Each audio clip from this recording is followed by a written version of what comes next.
As soon as you cross the border, it does become more complicated. There's no question about that. And you do need professional advice. In the US, it's completely different. You always have to account for the state that you're investing in because they all have slightly different rules. The first thing you should consider is, where is the government investor friendly? A lot of Canadians like to invest in southern states, Eastern Canada. They love the Carolinas and Florida. Canadians should never, ever, ever, ever, ever, ever, ever own real estate directly through an LLC. You always have to have intervening corporations, which is what I set up for my customers. You cannot flow it through for Canadian tax purposes. You'll have already paid your US taxes in this scenario. You'll pay again full tax in Canada on that same income with zero offset for what you already paid. The dreaded double taxation is visited upon you. Welcome to the Thought Leader Revolution with Nikki Ballou. Join the revolution. There's never been a better time in history to speak your truth, find your freedom, and make your fortune. Each week, we interview the world's top thought leaders and learn the secrets of how they built a 6 to 7 figure practice. This episode has been brought to you by eCircleacademy.com, the proven system to add 6 to 7 figures a year to your thought leader practice. Welcome to another exciting episode of the podcast, The Thought Leader Revolution. I'm your host, Nikki Ballou. And boy, do we have an awesome guest lined up for you today. Today's guest is a true thought leader in the arena of tax and in the arena of helping Canadian investors smartly invest in the U.S. real estate market. He's a good friend and a dear client. I am speaking, of course, of none other than the one, the only, the legendary Michael Matthew. Welcome to the show, Michael. Thanks, Nikki, and I indeed am legendary, so I appreciate you mentioning that. My pleasure, my brother. I love it. So, Michael, longtime listeners to this show, listen to this show not because of me, because I'm here every week. They listen to this show because of you. They want to learn from you. They're entrepreneurs. They're interested in taking their success to the next level. But before they can open themselves up to your wisdom, they got to get to know you. How'd you get to be the great and legendary Michael Matthew? I started attending real estate investment conferences over a decade ago, and I took a little bit of time to figure out where I could fit in best with my fellow investors. And what I realized fairly quickly was many of them did not know what they were doing when it comes to both structuring to acquire real estate and also to deal with their taxes. I would speak to them and find out that it usually came down to one of two things. They did things the same way as the first person they spoke to, or they did things the same way as the last person they spoke to. And the issue there was I knew those same people, and none of them knew why they were doing things the way they were doing. So that led me to a process of digging into it and learning more about it. As a chartered accountant, I'm comfortable dealing with taxes and setting up corporations. And so I applied those skills to this new area of knowledge.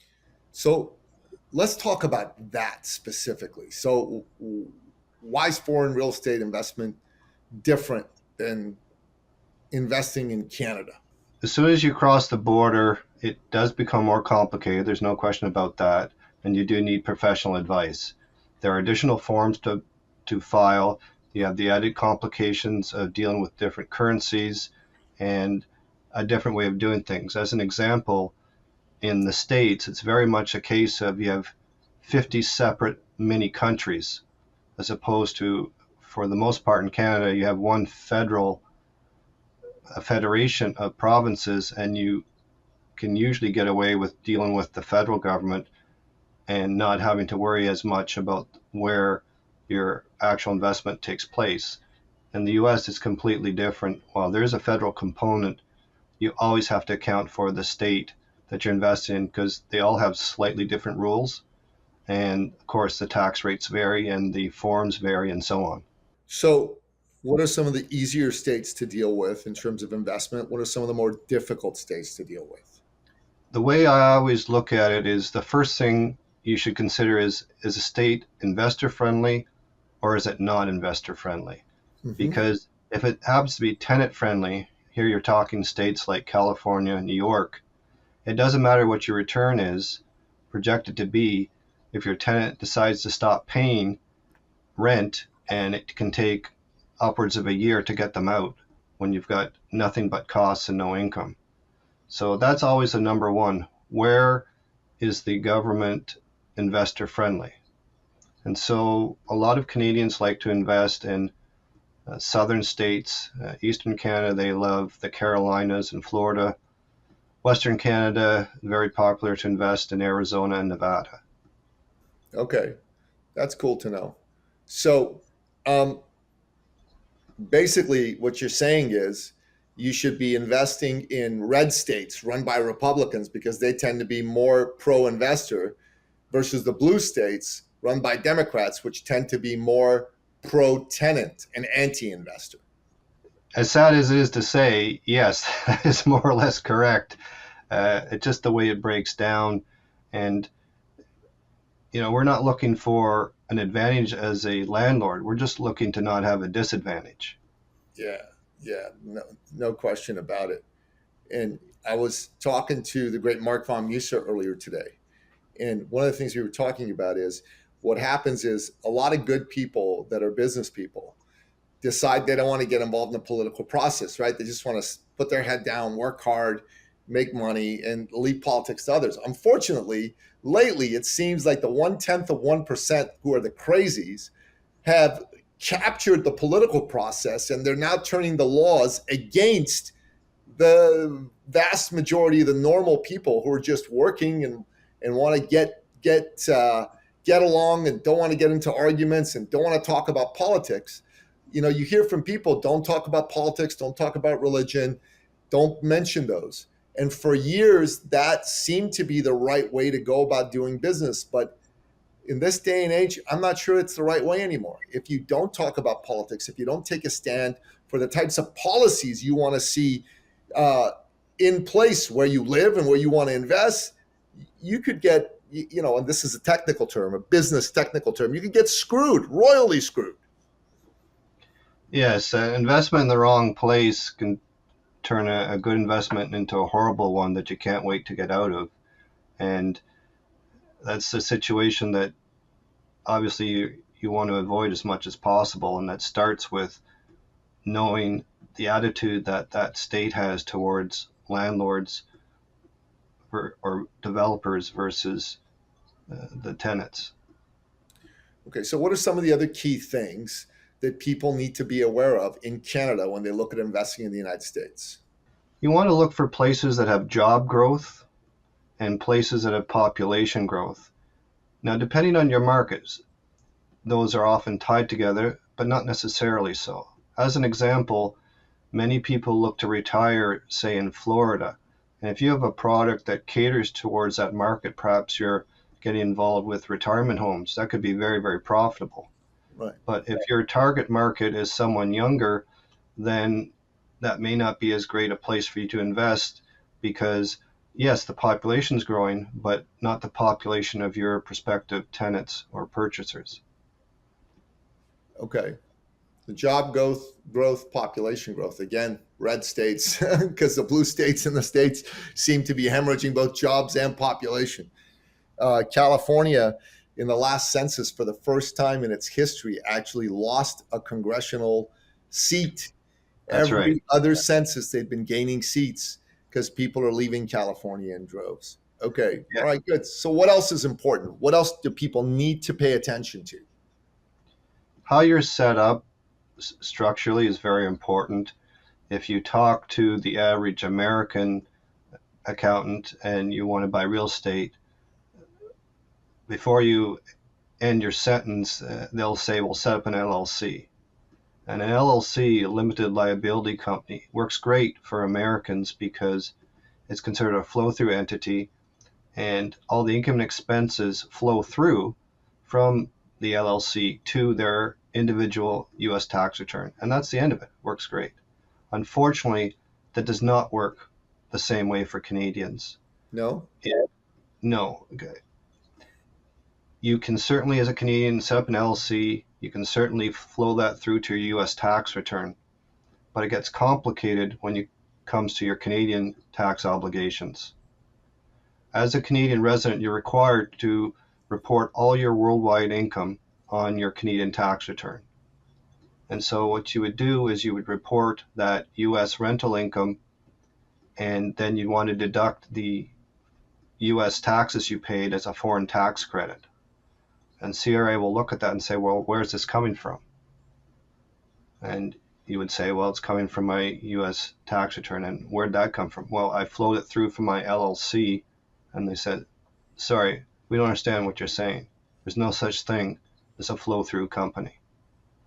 So while you can flow it through for U.S. tax purposes, you cannot flow it through for Canadian tax purposes. What that means is you'll have already paid your U.S. taxes in this scenario, and you'll pay again full tax in Canada on that same income with zero offset for what you already paid, which means the dreaded double taxation is visited upon you.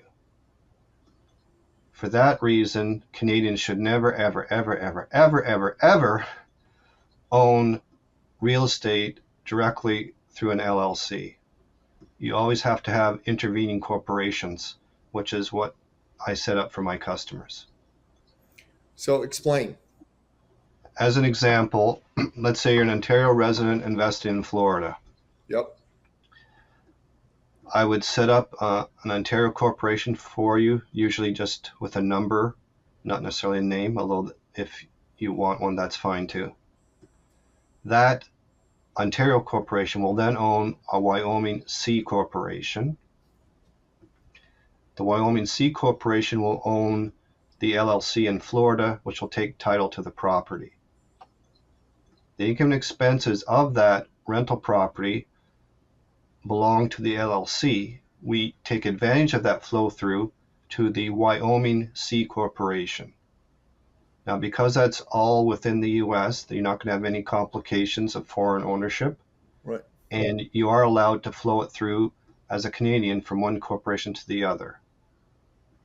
You then report the income and expenses as if the Wyoming company earned it directly. So it will pay federal income tax and will file a Florida state tax return. And then if you choose to bring the funds back that are left over, you can do that by way of dividend, or you can leave them in the US for further investment, which is basically what all my clients tend to do.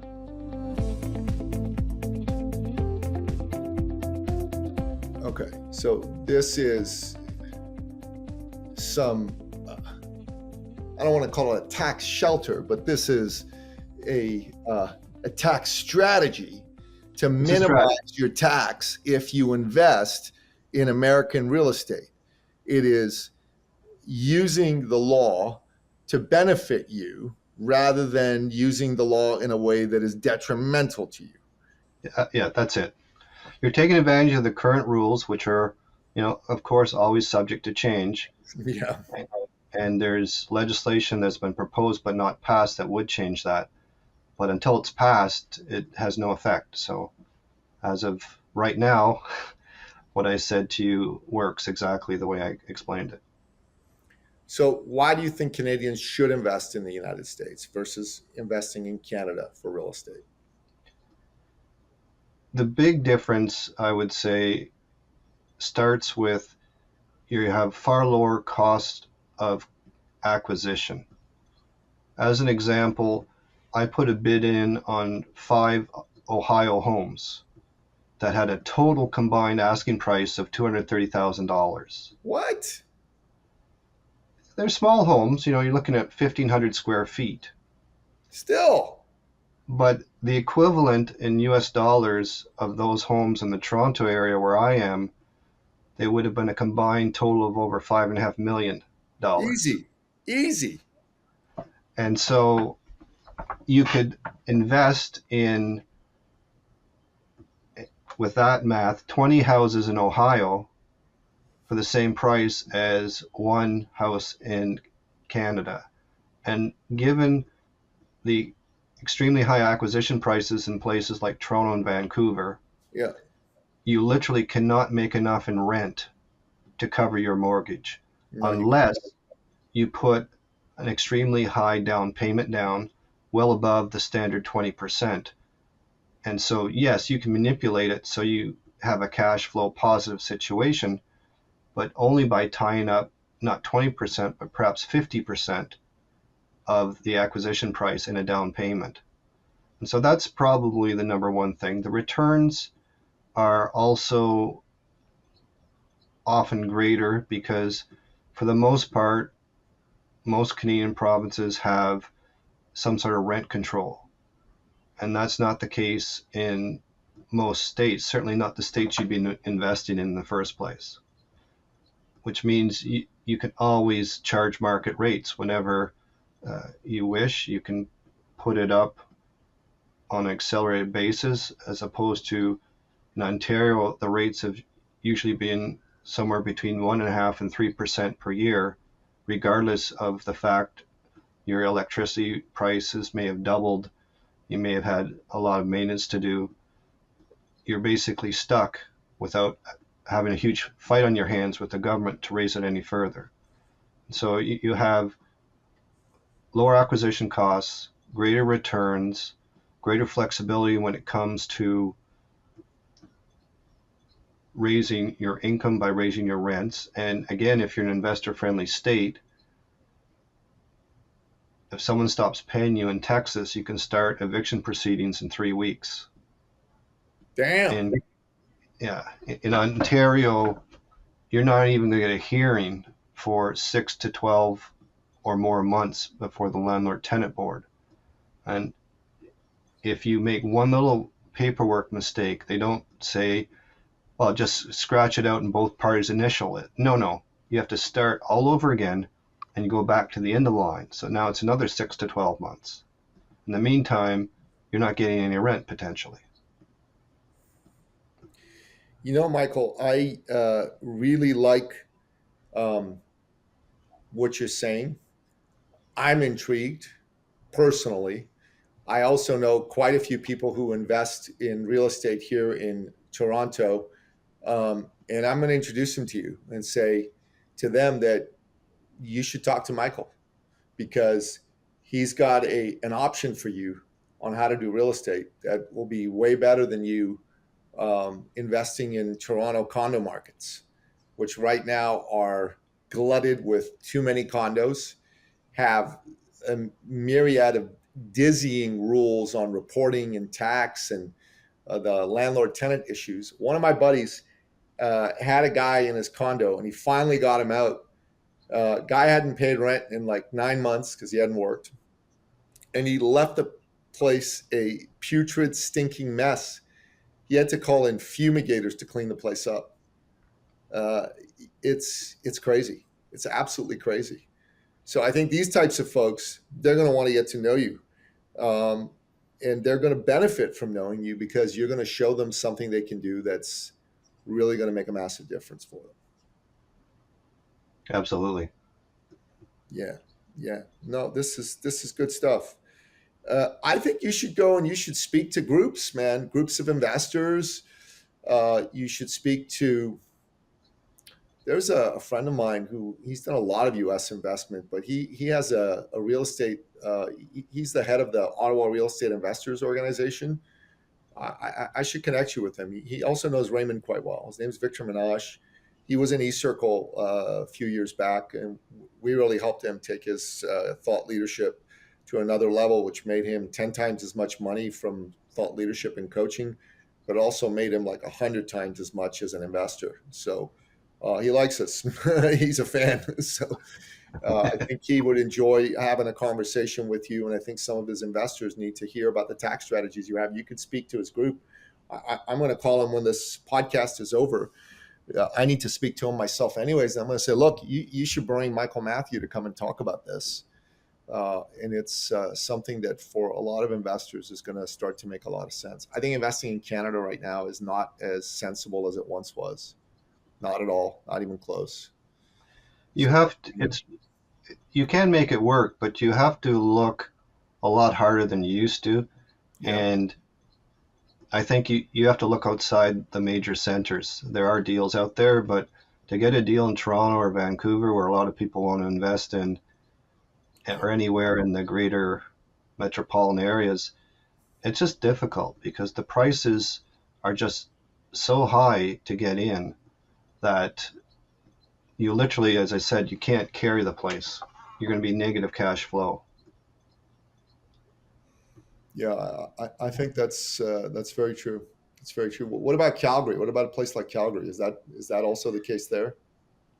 Calgary is very much bust and boom type scenario. It comes down to the price of oil. If oil is high, then everyone has lots of money, prices are good. If oil is low, then you struggle. But you get a place there that's close to recreation. It's certainly a possibility to run an Airbnb and be quite popular with people that are looking for a vacation spot. You definitely should speak to the folks at Ottawa Real Estate Investors Organization, RAIN, Real Estate Investment Network, and also a couple other ones that I can think of. Your information is very good. Your wisdom about this is top notch. And I think folks who want to invest in real estate should listen to you. Canadians who want to invest in American real estate should listen to what you have to say. So God bless you, man. Thanks for coming and sharing your wisdom on the show. If someone wants to get a hold of you, what's the best way? The best way is to email me. My address is michael@askmichael.ca. Oh, that's easy. Michael@askmichael.ca. Okay. People can easily remember that, but we'll make sure that's in the show notes as well. So, listener, Michael Matthew, a legendary man, a legendary Canadian expert, thought leader in U.S. real estate investing strategies, tax minimization. That was a mouthful, eh? That was like a mouthful, but it's accurate. So, Michael, we end off each episode by asking you as our guest expert. Now, I learned this from Raymond, by the way, when he used to do his monthly millionaire series where he interviewed people and he sent out the CDs and tapes back in the day. But he'd always ask the expert for their 3 top expert action steps.